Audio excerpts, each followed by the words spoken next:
मैं अनूप शेखावत इंडिया से हूँ और मैं एक पेशे से एक टीचर हूँ, यानी गवर्नमेंट सीनियर सेकेंडरी स्कूल की प्रिंसिपल हूँ और यहाँ मैं आई हूँ ब्राज़ील में।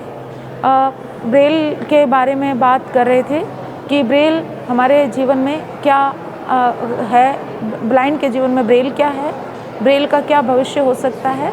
तो ब्रेल है तो ब्लाइंड है, यानी कि दृष्टिबाधित का जीवन जो है वो ब्रेल से ही शुरू हो करके और चलता है।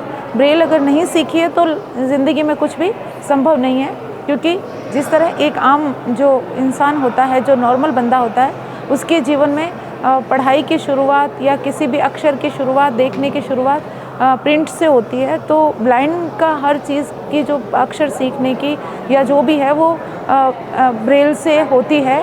क्योंकि अगर ब्रेल नहीं सीख पाता है ब्लाइंड स्टूडेंट बच्चा, तो उसको पता नहीं रहता, वो एक तरह से निरक्षर रह जाता है, क्योंकि प्रिंट वो देख नहीं सकता। तो उसको कैसे पता चलेगा कि अक्षर की क्या पहचान है। एक अक्षर का आकार ब्रेल से ही दृष्टिहीन के सामने उभर करके आता है, पहली चीज़।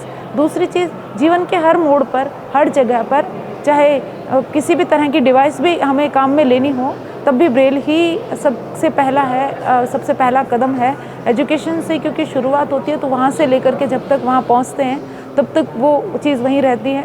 और जब हम कुछ करते हैं लाइफ में, जब हम स्टेबल हो जाते हैं, उस समय भी ब्रेल बहुत चाहिए होता है, क्योंकि वहाँ पर जैसे मैं एक टीचर हूँ तो मैं ब्रेल से ही पढ़ाती हूँ। बाकी जो नॉर्मल स्कूल्स है उसमें पढ़ाने का भी एक्सपीरियंस अगर होता है, जो भी काम होता है वो ब्रेल से ही होता है। दूसरे बच्चों के पास प्रिंट पुस्तकें होती हैं और हमारे पास वही पुस्तकें ब्रेल लिपि में होती है, तो पढ़ाना बहुत आसान हो जाता है, बच्चे हमसे सेटिस्फाई हो जाते हैं, बहुत अच्छा लगता है। इसी तरह दूसरे क्षेत्रों में भी ब्रेल का बहुत महत्व है, बाकी चीज़ों में भी। और इसके अलावा कहीं भी मूव करने के लिए हर जगह ब्रेल में कहीं पर भी अगर लिखा रहता है या लोग पढ़ते हैं तो उससे हर जगह आना जाना, मूव करना बहुत सरल हो जाता है, बहुत इजी हो जाता है। और इसी तरह मैं एक कामकाजी महिला होने के साथ साथ गृहिणी भी हूँ, घर में भी सारा काम मुझे ही करना पड़ता है। तो ऐसे में सभी चीज़ें, खुद के बच्चे को पढ़ाना, उसको होमवर्क करवाना तक का जो काम होता है वो ब्रेल के होने से बहुत सरल हो जाता है। और घर के जितने भी सामान वगैरह जो भी हमारे पास में रहते हैं, जिनको भी हम लाते हैं या जो भी हमारे किचन में काम आता है या कुछ भी होता है, यदि उस पर ब्रेल में चिपका दी जाए या रख दिया जाए तो ढूंढना और उसको लाना और उसको यूज़ करना बहुत इजी हो जाता है। और यही सभी चीज़ें हैं, इससे भी बहुत ज़्यादा है। मैं बहुत कम कह पाई हूँ ब्रेल के बारे में, अभी जो याद आया बस वही बोला, बाकी इससे बहुत ज़्यादा है।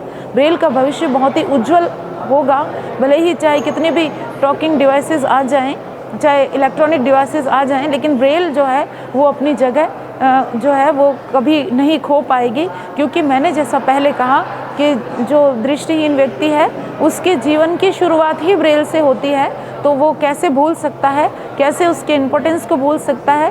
और इसके अलावा जैसे कि जो दृष्टिबाधित है वो बोलने की शुद्धता वगैरह जितनी भी सब चीज़ें हैं, आप कहीं पे भी किसी दृष्टिबाधित से मिल लीजिए, चाहे किसी भी भाषा में बोलता बहुत शुद्ध है, क्षेत्रीय प्रभाव भी उस पर उतना नहीं पड़ता, भाषा में अशुद्धि नहीं आती है, सिर्फ ये ब्रेल की ही देन है। इसलिए ब्रेल का भविष्य बहुत ही उज्जवल है।